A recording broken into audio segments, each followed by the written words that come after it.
Imagine this. Rock and roll is banned.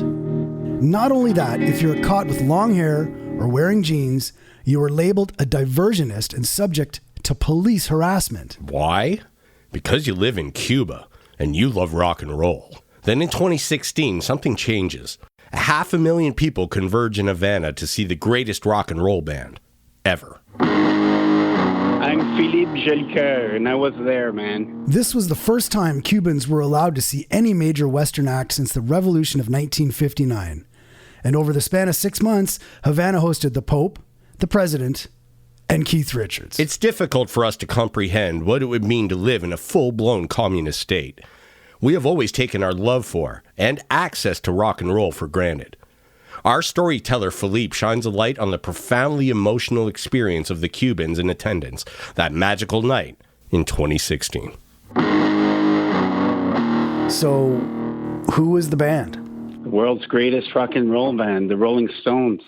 So we got a private driver in a 1954 Diefenbaker.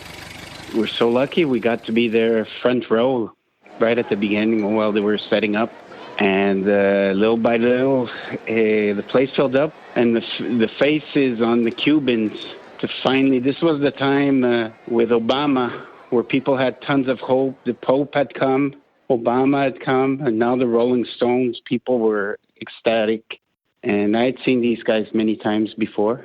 I've never seen them play live like that again.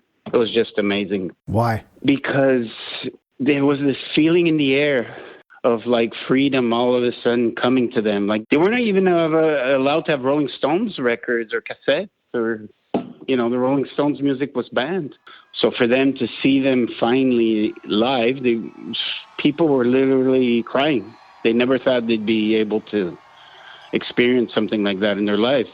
Mick Jagger's always amazing, but on that night he was really on fire. And even Keef Richards said, like, wow, very few places we haven't played. This is really, really exciting. And they brought the poor man to tears. Like they just cried the whole night. They kept screaming his name. It was really, really heartwarming. They were just starved, like, to finally, you know, it's like if they could finally let it all out. You know, there was like this big wave of a feeling of relief in the place. And of, you know, people were hopeful. For that night, everything was possible. It was just like amazing, beautiful Havana night. It was like surreal.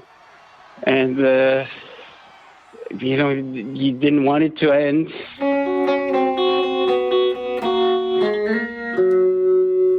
We came up with the idea of IWasThereMan to curate and preserve the memories of our rock and roll experiences. Music shaped our lives and forged our friendships. Thanks for joining us, and thanks to Philippe for that great story. Please like, share, comment, and subscribe, and look for more I Was There Man on all your favorite platforms.